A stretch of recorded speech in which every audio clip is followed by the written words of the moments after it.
Guys कई बार अक्सर हमें अपनी डेली लाइफ में इस तरह के सेंटेंसेस बोलने होते हैं, जैसे कि देखते ही देखते वह गायब हो गया, देखते ही देखते वह भाग गया, देखते ही देखते उसने काम कर दिया, देखते ही देखते उसे प्यार हो गया। तो गाइस इस तरह के सेंटेंस को इंग्लिश में कैसे बोला जाता है और इसके लिए कौन से स्ट्रक्चर का यूज किया जाता है, आइए देखते हैं। तो इसके लिए जो बोला जाता है वो इंग्लिश में फ्रेज है इन नो टाइम, जिसका हिंदी मीनिंग होता है देखते ही देखते। तो चलिए इसका कंप्लीट रूल जान लेते हैं। तो सबसे पहले बोला जाएगा कंप्लीट सेंटेंस, जो कि किसी भी टेंस में हो सकता है, ये आपके ऊपर डिपेंड करता है कि आपको बोलना क्या। उसके बाद में बोला जाता है इन नो टाइम, जिसका मीनिंग होता है हिंदी मीनिंग देखते ही देखते। तो चलिए यहाँ पे कुछ एग्जांपल्स ले लेते हैं ताकि इसे और बेटर तरीके से सीख सके। देखते ही देखते वह गायब हो गया, he disappeared in no time, he disappeared in no time. देखते ही देखते वह भाग गया, he failed in no time, he failed in no time. देखते ही देखते उसने काम कर दिया, he did work in no time, he did work in no time.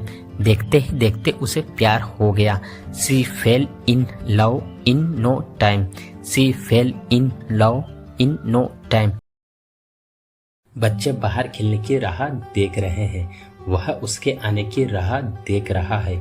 मैं तुमसे मिलने की राह देख रहा हूँ, क्या वह मुझसे मिलने की राह देख रही थी। तो गाइस इस तरह के सेंटेंसेस जो कि हमें हमारी डेली लाइफ में न जाने कितने ही बार हमें बोलना होता है, जिनमें कि हमें बोलना होता है राह देखना। तो गाइस इस तरह के सेंटेंसेस को इंग्लिश में कैसे बोला जाता है, आज की इस वीडियो में मैं आप लोगों को सिखाने वाला हूँ। तो गाइस इस तरह के सेंटेंसेस को इंग्लिश में बोलने के लिए जिस फ्रेज का यूज किया जाता है वो है लुकिंग फॉरवर्ड टू, जिसका हिंदी मीनिंग होता है राह देखना। तो आइए इसको स्ट्रक्चर में कैसे यूज किया जाता है देखते हैं। तो सबसे पहले बोला जाता है सब्जेक्ट, उसके बाद में हेल्पिंग वर्ब, हेल्पिंग वर्ब के बाद बोला जाता है looking forward two plus verb में आईएनजी प्लस ऑब्जेक्ट। तो आइए यहाँ पे कुछ एग्जांपल्स ले लेते हैं ताकि इसे और बेटर तरीके से सीख सके। बच्चे बाहर खेलने की राह देख रहे हैं, children are looking forward to playing outside, children are looking forward to playing outside. वह उसके आने की राह देख रहा है, he is looking forward to her arriving, he is looking forward to her arriving। मैं तुमसे मिलने की राह देख रहा हूँ, I am looking forward to meeting you, I am looking forward to meeting you। क्या वह मुझसे मिलने की राह देख रही थी, was she looking forward to meeting me, was she looking forward to meeting me। मैं आइसक्रीम खाने की राह देख रहा हूँ, I am looking forward to eating ice cream, I am looking forward to eating ice cream। मैं English सिखाने की राह देख रहा हूँ, I am looking forward to teaching English, I am looking forward to teaching English।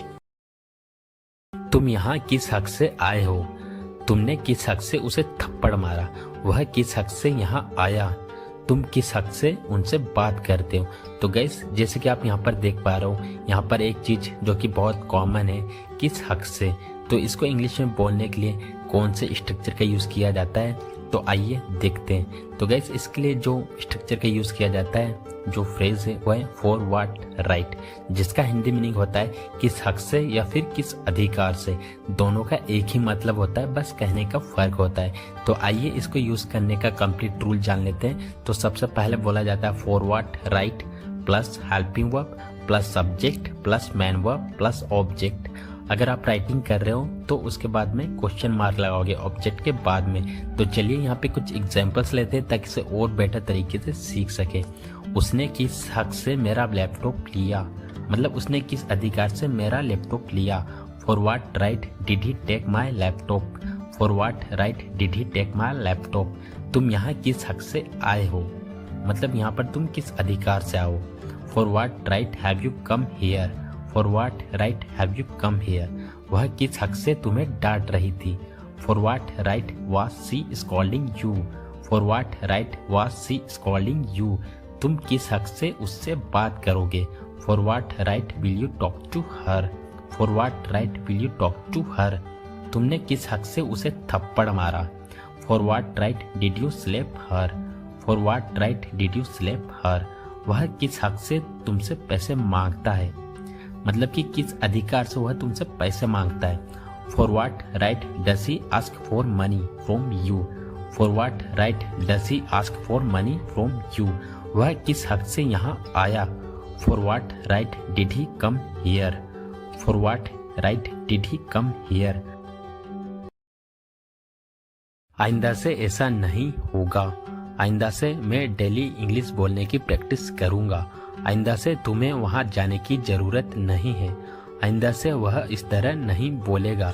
Guys, इस प्रकार के सेंटेंसेस अक्सर हमें हमारी डे टू डे लाइफ में बोलने होते हैं। तो आज की इस वीडियो में मैं आप लोगों को सिखाने वाला हूँ कि इन्हें इंग्लिश में कैसे बोला जाता है। गाइस, आज का जो स्ट्रक्चर है एडवांस लेवल का है, जो कि स्पोकन इंग्लिश में बहुत यूज़ किया जाता है और रिटन इंग्लिश में भी इसका यूज़ बहुत किया जाता है। तो चलिए इसका स्ट्रक्चर जान लेते हैं। इसका स्ट्रक्चर होता है एज ऑफ नाउ।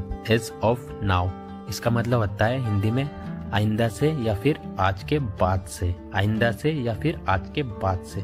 फिर उसके बाद लिखेंगे हम कंप्लीट सेंटेंस, जो कि किसी भी टेंस में हो सकता है। ये आपके ऊपर डिपेंड करता है कि आप क्या बोलना चाहते हो। तो चलिए गाइस, यहाँ पे कुछ एग्जांपल्स लेते हैं ताकि इसे और बेहतर तरीके से सीख सके। आइंदा से ऐसा नहीं होगा।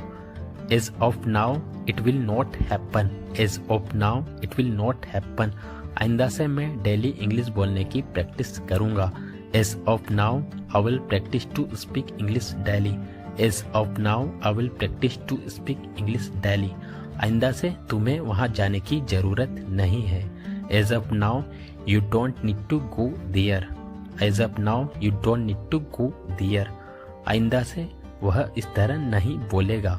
As of now, he will not speak like this. As of now, he will not speak like this. आइंदा से क्लास में हिंदी बोलना अलाउड नहीं है। As of now, speaking Hindi is not allowed in this class.